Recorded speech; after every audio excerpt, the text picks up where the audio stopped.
Hey there. I am jumping in with an extra little episode here.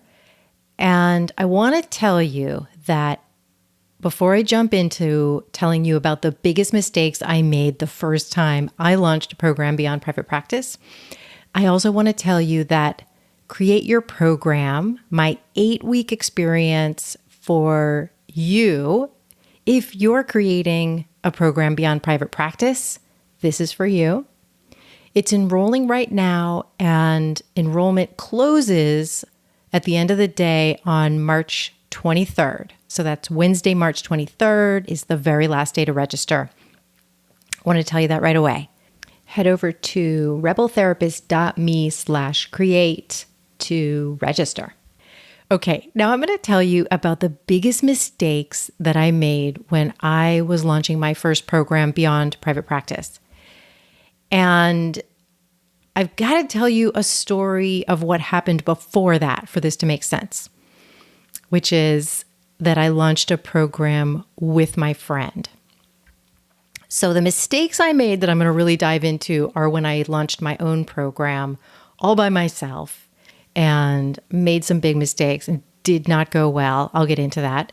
But before I did that, I ran some couples workshops with one of my best friends, and that actually went quite well. We would run these weekend workshops for couples. We were both couples therapists. We were well known for that work. She was really well trained in emotionally focused couples therapy. I was Gottman certified and had some training in EFT couples therapy too. And we adored each other. Well, we still do.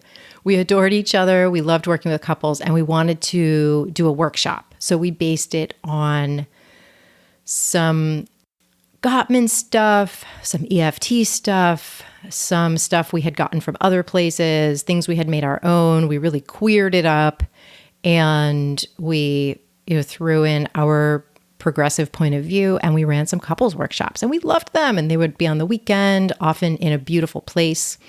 And we sold a lot of spots every time we did this. We would tell our colleagues about it. We would tell our friends about it. We would post on some listservs, and we threw up a website, a really bad website, and even bad at the time. And what I mean by that is we talked all about the program on the website, very little about the people we had created the program for. Just some newbie mistakes. We were doing our best at the time. And this program would sell a lot of spots every time, and we had a great experience with it. And we would have people who were looking for couples therapy then switch over to be interested in the couples workshop instead. It was just going really well. And then my friend and I decided we were going to shut this down just because of the other things going on in our lives. And, we had differences in terms of how much time and energy we wanted to put into this. And so we decided to shut it down. And I really wanted to do something on my own. And this is where the mistakes that I'm going to talk about are going to become quite apparent. So I launched my own program. And what I did was I kind of took the average of most of my individual clients, and I created an in-person workshop for them. So not necessarily for my actual therapy clients, but I just looked at, who am I working well with? What are the kinds of issues we're working through? And I just created a workshop for them. And I figured there will be plenty of other people just like them who will want this workshop. So this was for women wanting to feel stronger in their lives and their relationships and wanting to work on their relationships with themselves. So I figured this is going to be beautiful. These women really need each other. These are the exercises and the processes that I walk my clients through, and some of the exercises that we did in the couples workshops as well. These processes and exercises were effective and life-changing, and I just knew this was going to be fabulous, like the couples workshops were fabulous. And I did pretty much the same thing that I had done with my friend for the couples workshops. I marketed it by reaching out to listservs, telling all my friends, putting it on my website. I created a sales page again. And again, the sales page was terrible, although I didn't know it at the time. It was really focused on the program rather than focused on who the program was for and what outcome they were looking for. And yeah, I emailed everyone I knew. I was so excited. And then no one signed up. A few people expressed some interest, but 0 human beings signed up. And I was kind of surprised. So, what went wrong? What were the big mistakes I made? I think I've been hinting at them a little bit, but I'm going to tell you. So, number one, I did not have a viable niche for this. If you take the average of your clients in private practice and you create a program around that average, that will rarely work unless you already have a very narrow and specific niche, which I did not. As you could hear, I'm talking about women who want to feel stronger in their lives and relationships. That is a fine niche for a therapy practice. That can work. It's pretty vague and broad, but it can work. But it will not work for a program beyond private practice, at least not in the long term. And as you can see, it really didn't work in the short term either.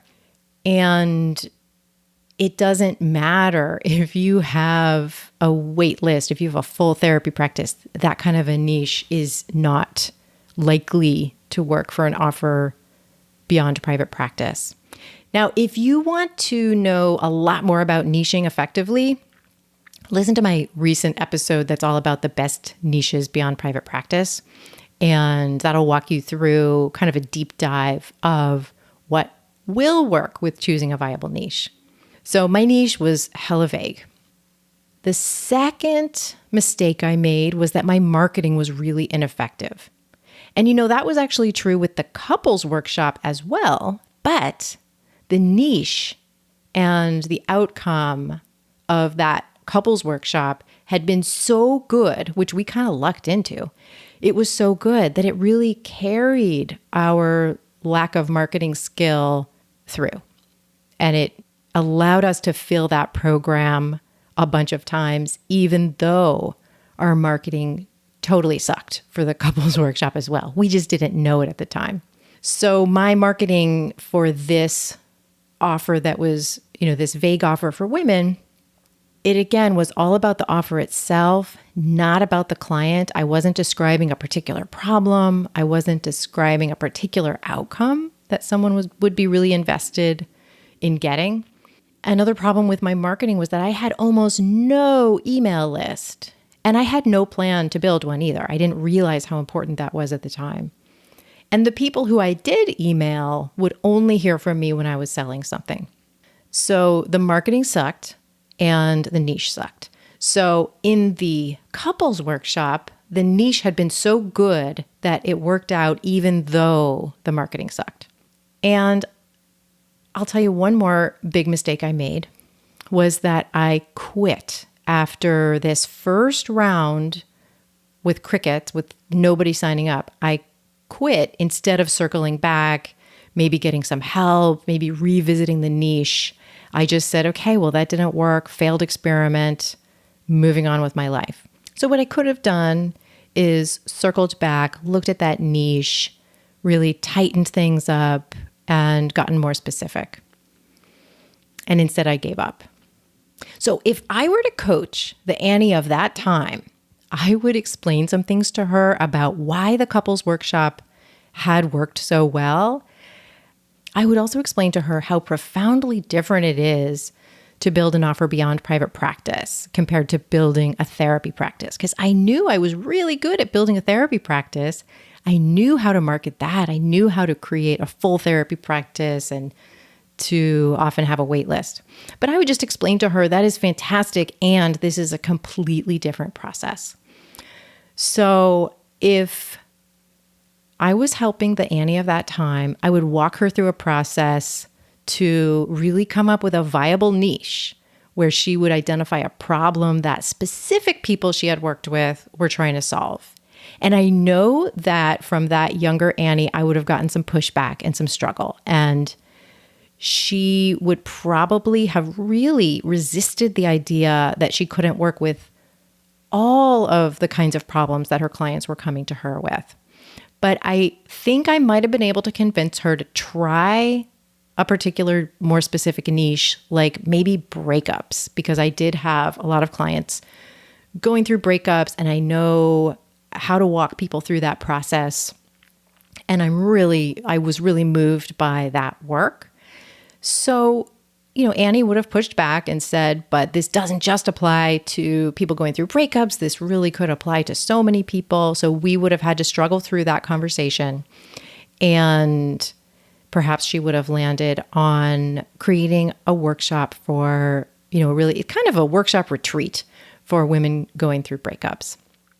And then I would have encouraged her to create some much more powerful messaging based on those particular people. And then that would have made all of the marketing a lot easier. Once you have that viable niche, it makes the marketing work so much simpler and easier for you. And then we would have looked at the offer itself, the retreat/workshop. And I think that didn't need a lot of work. It was actually pretty great. And some small tweaks would have made it work for women going through breakups. And you know what? That's almost always the case when I'm coaching folks. The offer itself is usually pretty awesome because you already have so much experience, you already have so much training, and you know yourself, you know what you're great at. So the offer itself usually doesn't need a whole lot of coaching from me. It's mostly leaning into your strengths and allowing yourself to create what you really want to create. It's the niching and the marketing that I end up coaching people on the most. And I think that would have been true if current me were coaching past me. So then I would help her start building an audience and getting more visible for that work. And she would have been really nervous about getting outside her comfort zone and having more visibility. She would probably have worried about what her colleagues would think. She would have hit into some imposter syndrome. And she would have had to take some brave steps. And then I think she could have run that retreat workshop again and gotten some participants. Now, it's okay that it happened the way it happened. It's really okay that I gave up on that particular offer because where I ended up having a lot of energy to learn all of this and to get more visible and do brave things, do all those challenging things, has been in business coaching.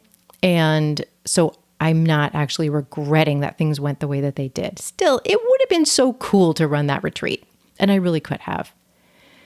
So if you are working on creating an offer beyond private practice, I have built a process for you that is the thing I needed at that time.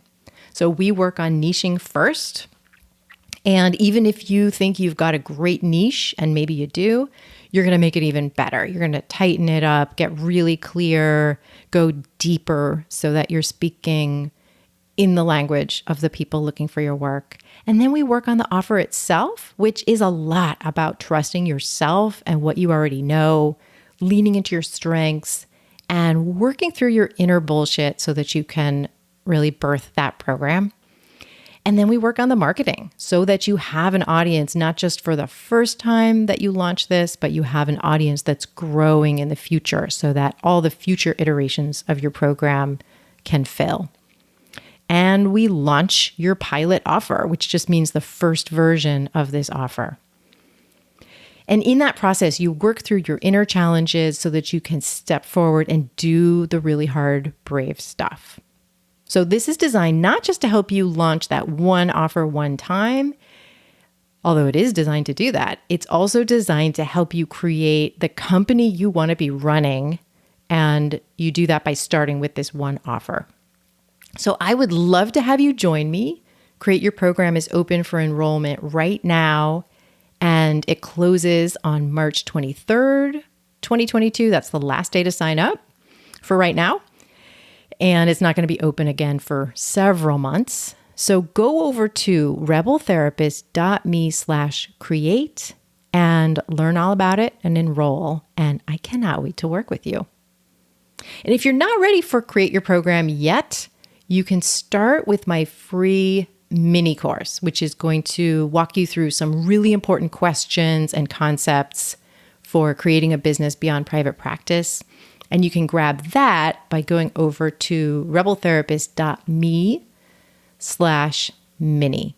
All right, I can't wait to see you in the program.